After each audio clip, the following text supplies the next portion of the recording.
Lately, while contemplating, Josephine and I realized how much time we've lost in the past.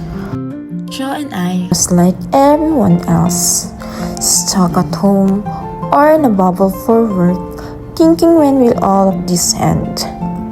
And now that we're finally free again, I want to reclaim the time that we've lost, and so we decided to do this segment as a way to guide you through how we got into it. You know, every trip isn't just about the places we go, it's about how we see them. If you keep your heart open and your eyes curious, you'll find beauty not only in the landscape but also in the people you meet, the food you taste, and even the little surprises along the way.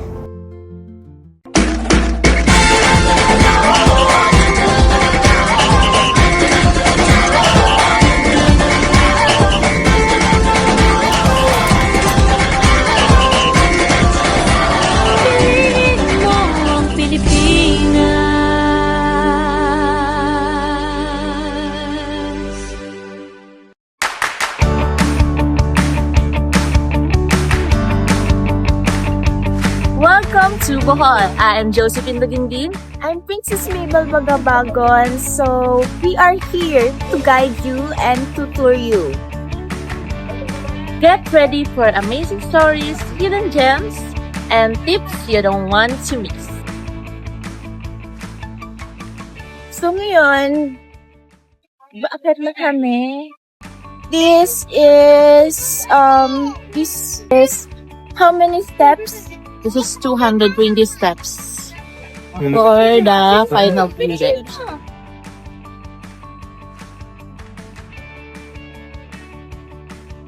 Take a good look around. Can you guess how many of these little moons there are? The famous chocolate hills of Bohol are smooth, uniformly shaped, conical, isolated hills. There are an estimated 1,260 to 1,776 and covering an area of approximately 14,000 hectares. The hills vary in elevation ranging from 30 to 400 meters above sea level. Kung first time mo sa Bohol, you can never miss Chocolate Hills.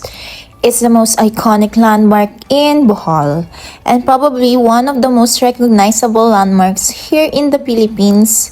And Chocolate Hills is a UNESCO World Heritage Site that was declared way back in 1988, recognizing their natural and cultural significance. Now, welcome to Tertiary. Maayong adlaw, welcome to the Philippine Tertiary Sanctuary. We all know that Bohol is known of tertiary or home of tertiary. Today, we will take you on a short journey to learn about one of the tiniest and oldest primates in the world, the Philippine Tertiary.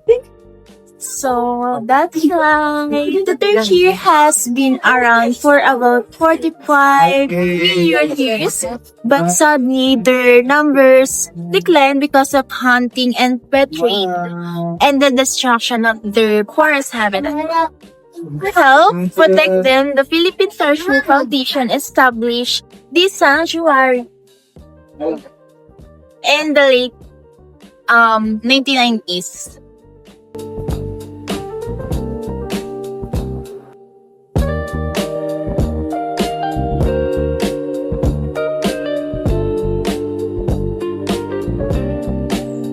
While exploring around, we need to keep our voice down, and there's a there's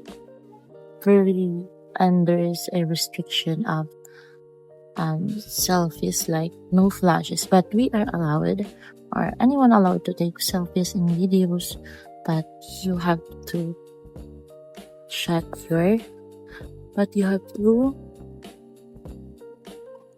your flash, but you have to turn off your flash, because the tertiary is so very sensitive and it can harm them and stress them. Alam niyo pa guys, ang mga tertiary ay kaya nilang iikot ang kanilang mga ulo since their eyes can't move.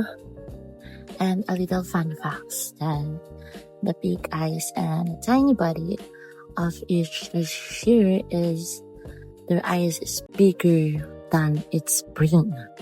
And also, they have a quiet lifestyle. Unlike monkeys, the tertiary don't swing around or make loud noises.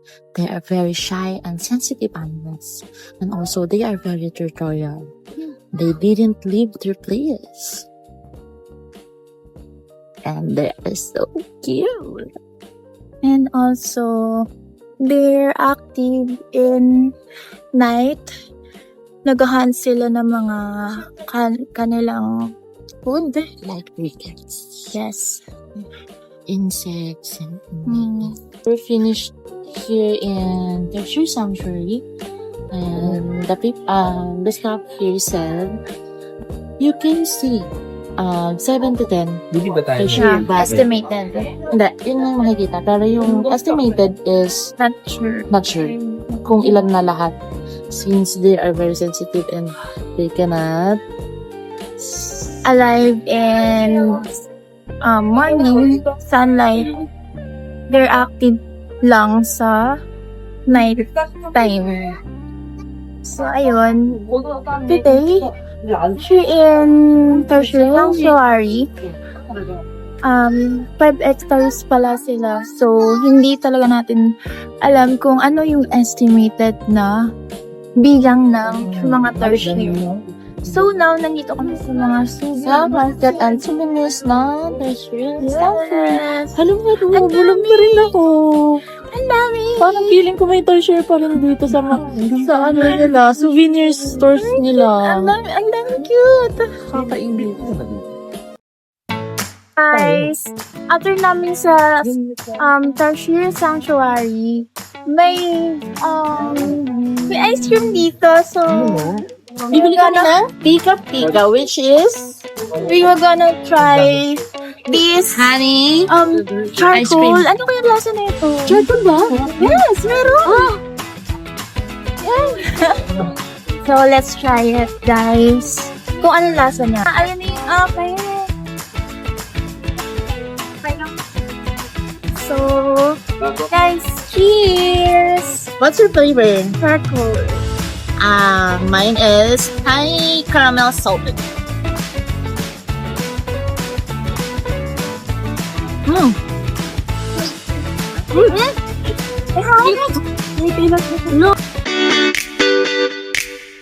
Welcome everyone to the Bilar Man-Made Forest. Take a look around. We are standing inside a 2-kilometer tunnel of mahogany trees. Impressive, right? That's because this isn't just an forest. Back in the late 1950s and early 1960s, local volunteers, military, and students planted this mahogany as part of a reforestation project. The goal was to fight against deforestation and soil erosion in Bohol. And thanks to their hard work, what you see today is living legacy of a forest that looks almost perfectly symmetrical, Creating this cool and peaceful energy and canopy over the road. over the road. Yes, goat.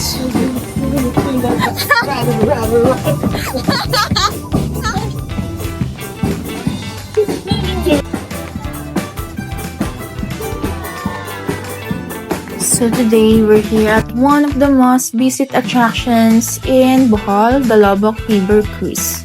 Right now, we're enjoying a relaxing cruise along the beautiful Lobok River, and lunch is included. Yes, this comes with a buffet lunch, and just look at this spread. There's seafood, chicken, pork, fresh vegetables, tropical fruits, and even some local delicacies too. Welcome aboard the Lubbock River Cruise. This relaxed ride takes you through one of the cleanest rivers in the Philippines, surrounded by lush, greeny algae. That's right. This river was started in the late 1990s to promote ecotourism and provide jobs for the people of the river. And of course, became famous for its buffet of delicious food plantations and cooking and cooling. So ayun, tapos na kami kumain ng lunch. Yung cross ay umandar. As we go along, you'll see nipa palms, mangroves, and sometimes even kids diving into the river for fun. And don't forget the highlight, local performers will greet us along the way with music and dance. Feel free to clap, sing, or even join in. Their main goal is to relax, enjoy the sights, and let the Lubbock River Cruise show the heart of Bohol. Hi guys! So, we're now here at Baclayan Church. Was built at 1595. Ayan na nakalagay na dyan.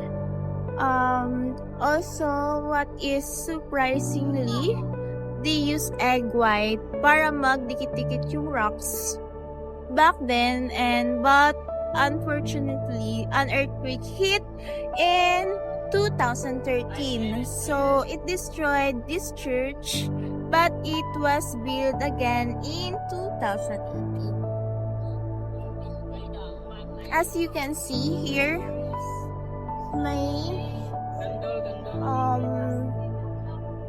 anong sila ng candle here. So let's let's go Discover Baclayan Church, Bohol's window to the past. This centuries-old coral stone church, completed in 1727, blends Spanish Baroque design with local craftsmanship. Wander inside and you'll find antique relics, gilded altars, and sacred icons that have stood for generations. A visit here isn't just sightseeing, it's experiencing Bohol's history and faith come alive. For many, gazing upon this portrait is more than looking at a picture. It's a moment of prayer, reflection, and connection with faith.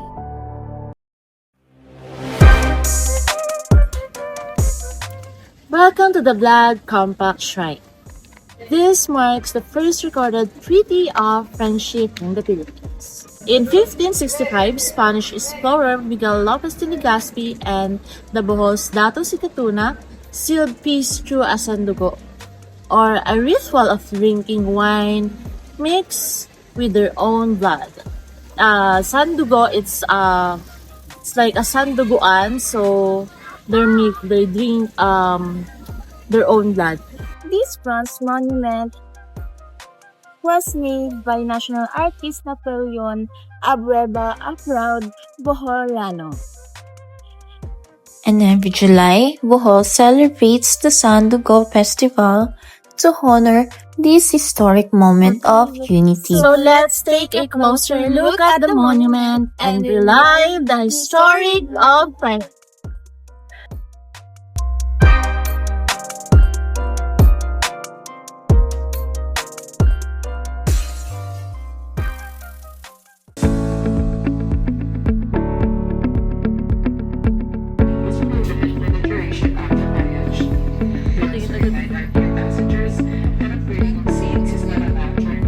Guys, nandito na kami sa ferry.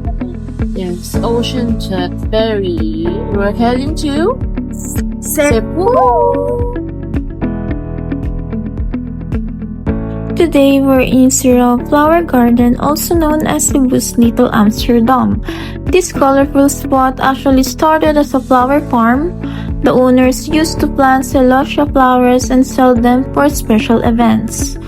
But when travelers and locals discovered how beautiful the blooms look, the owners decided to keep the fields open for visitors.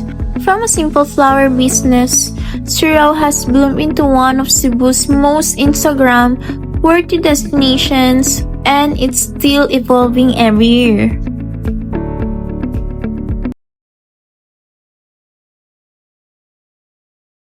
Hi guys! Welcome to the Top Lookout!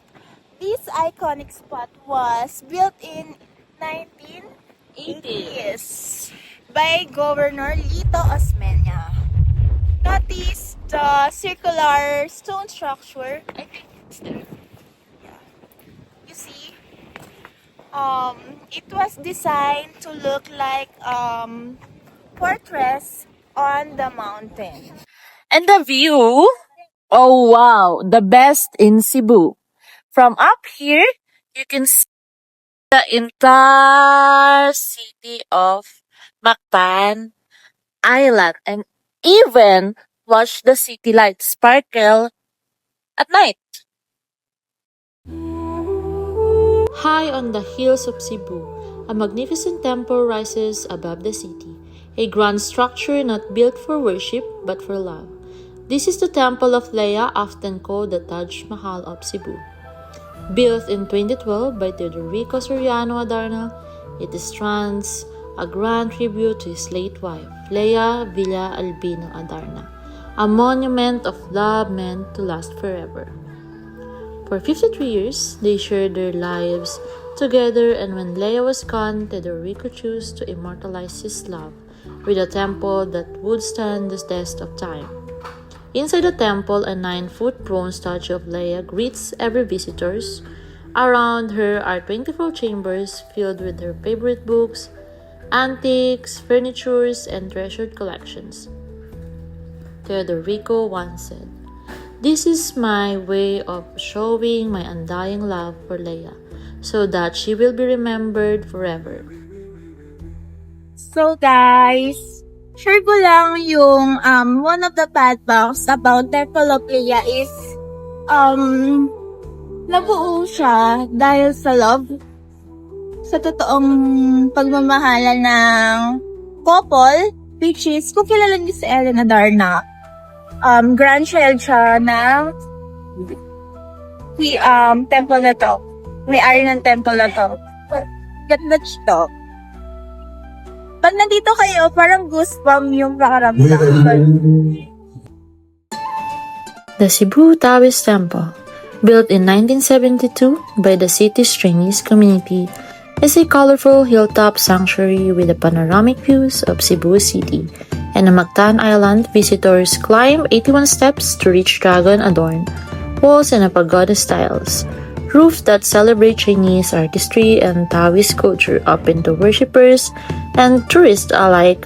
The temple preserves tradition, promotes harmony, and invites reflection and a connection. This is a Taoist temple, Philippine Taoist temple in Cebu. So, yan yung mga pinapa-outreach program nila dito. Dito sila nag-execute ng kanilang outreach program for helping others. So, ano nila to?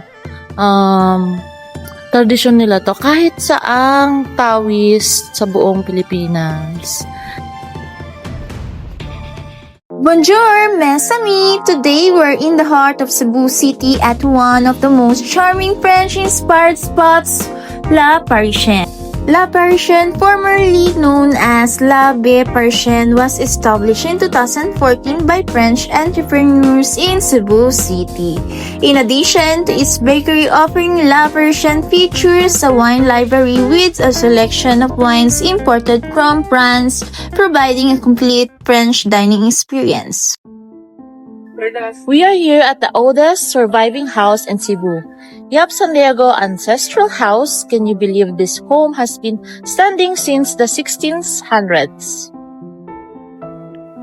The Yap San Diego Ancestral House in Cebu, originally owned by Chinese merchant Don Juan Yap and his wife Doña Maria Florida. It reflects the blend of Chinese, Spanish, and the Filipino influence. Despite of centuries of weather earthquakes and wars, it still stands strong, making it a living museum of Cebu's history and cultures. It's over 320 years old, yet still standing strong. The house is made of a coral stone and a Malawi wood, held together by egg whites and tree sap instead of cement. During storm, the house was sturdy that neighborhoods would seek shelter inside. The family sometimes still sleeps here, making it one of the few ancestral houses still alive. It's often called Cebu Living Museum because everything inside is authentic and preserved.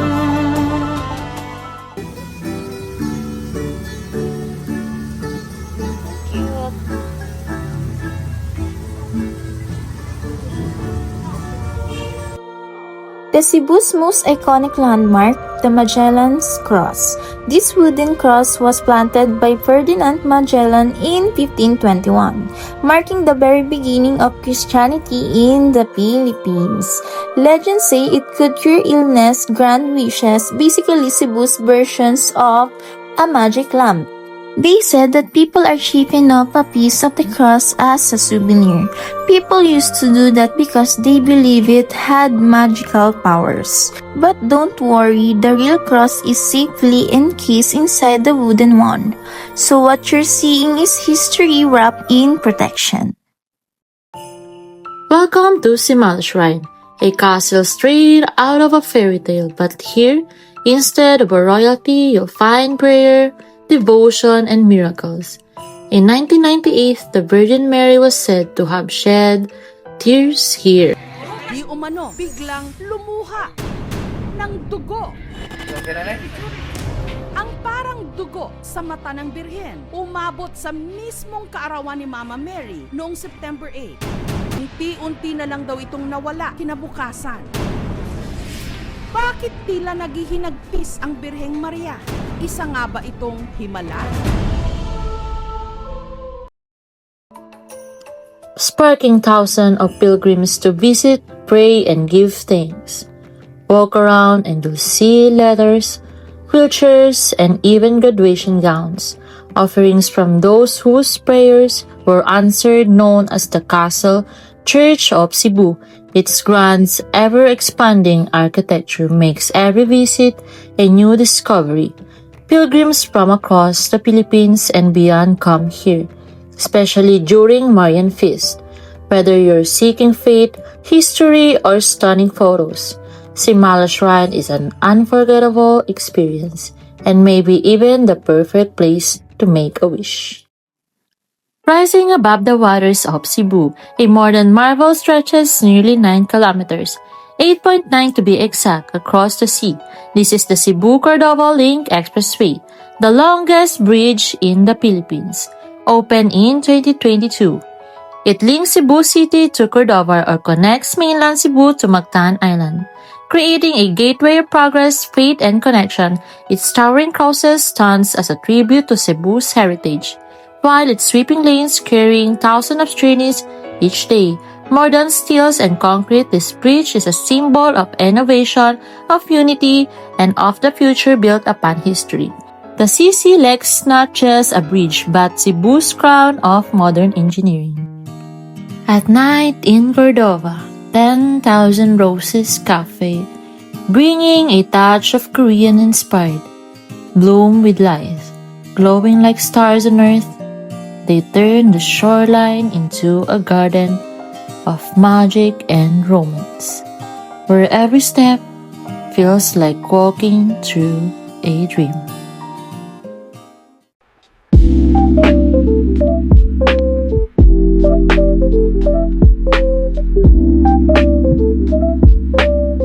Hi! We're now here at Pico's Lechon.